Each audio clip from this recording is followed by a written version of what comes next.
Training for mountain biking should be diverse. We often get people suggesting that you should only squat, deadlift and bench because that's what they know got them strong, so they're better on the bike. And then on the other side of the scale are the people that love yoga and the animalistic movement camps, calisthenics. Like, you should only do that because that helped me. Ultimately, they have their pros and cons. You don't want to be a specialist in strength or a specialist in movement without some elements of both, and there are crossovers, but in the middle there are the things that we love to do. So bolster with strength, support yourself with good movement and mobility, and in the middle, hit the stuff that replicates the stresses on the bike in a controlled environment so you can get stronger in those positions, so when you come across it on the bike, you feel prepared, poppy, athletic, because ultimately if you're only training on the bike, you'll never get there because the stimulus isn't high enough to make that progress.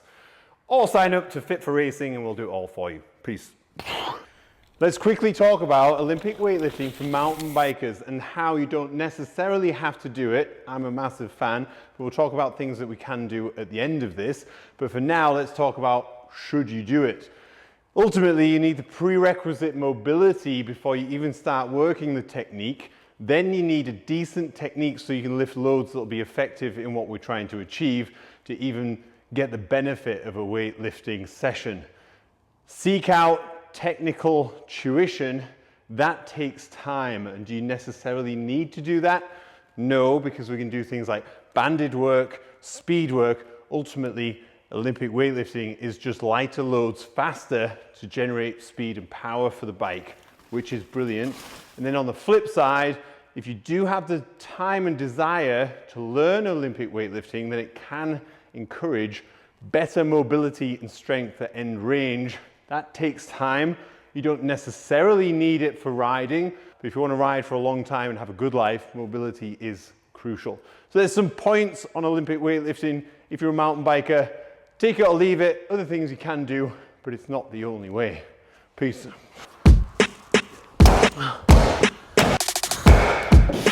Rotational ability is really important for riding, so wood choppers, if you don't have an axe and some wood, on a cable machine are fantastic to work through the obliques, controlling. It's not necessarily about the arms, so forget about that. If you've ever chopped wood, you understand it's the momentum and what happens in your core that direct the axe. The same with lots of athletic movements, particularly the wood chopper on the machine. There's obviously lots you can do with the cable machine for rotation, but this one's the wood chopper. Follow for more. Peace. Mountain biking is an athletic sport, as is CrossFit. Kipping pull-ups are very hated on by strength purists. However, there's so much difference between them, you can't classify the CrossFit kipping pull-up as a strength building exercise. But in a controlled environment, in a strength and conditioning program, you get way more work done with a kipping pull-up with the help of the hips than you can a strict. So you imagine you're doing a couplet or a triplet of different movements to try and increase your metabolic conditioning response. By doing kipping pull-ups involving the hip, it's much like doing a burpee versus a push-up. And yes, we've come under fire for saying burpees aren't very good because every element separately can be done better, but all together is way more athletic. So kipping pull-ups for conditioning, strict pull-ups for strength, they have their place. Know which one you're doing when, and then you can get the best out of your athleticism to get the best out of the bike. Peace. This is part 2 then of kipping pull-ups. The first one was why, this one's how. So first of all, you need good control with a double overhand grip so that then you can do a hollow extension. This is where my heels are coming behind me, where I'm not using the break of the knee for any momentum. What I'm doing here is through my lats and core, getting hollow extension, but stable, so I can stop at any point. This means that my center of gravity is the same throughout, and it's a very controlled movement. Moving then to more of a pull of the lat, so I can bring my hips up further, which gets momentum in my lower body to help then pull and push which is the final part of the kipping pull-up. Those parts, practiced and then combined, will allow for an athletic combination of hip control and lats and pulling, which will make you more athletic, but it involves more of your body, which is better for fitness, which is better for riding. Sometimes, like when we're doing conditioning workouts, which is part 3. Part 3, now you can do the kipping pull-ups. How do you incorporate that into metabolic conditioning? Simple, just add another movement.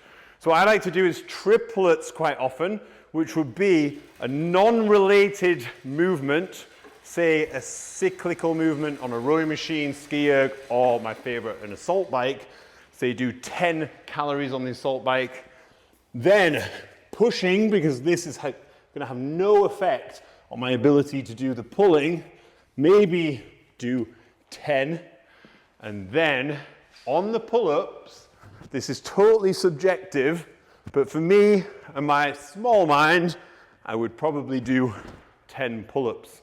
So 10, 10, 10, 5 times round, mega workout, how to incorporate pull-ups into something that's going to make you more athletic, not just strong. Peace. We see a lot of speed and power work in mountain bike training. It is very good, but sometimes the traditional way isn't always possible. This is a way that you probably haven't seen because I made it up.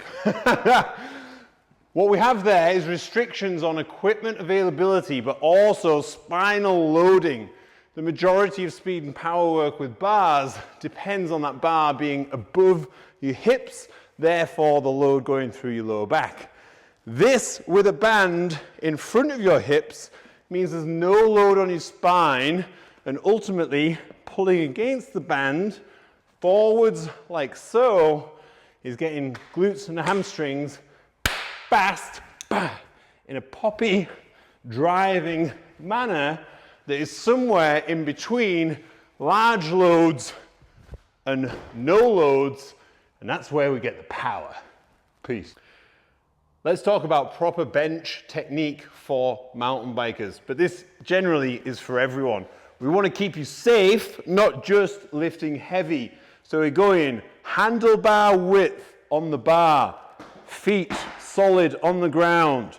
And before you take the bar off, lift yourself off the bench, bring your shoulder blades together and down, which is engaging your lats. And from there, you can safely lift the bar with a shoulder that's sitting back and in its natural position in the socket. That way, we're not leaning forwards, overloading the front delt, and having rotator cuff issues because of bad mechanics on the lift under load. That'll reflect then on your ability to handle, but also train and ride way more without injury. Peace. Bye. Seated box jumps for power on the bike, but done properly. This is how you do it. Drive from the bottom, 100% effort, without too much use of the arms.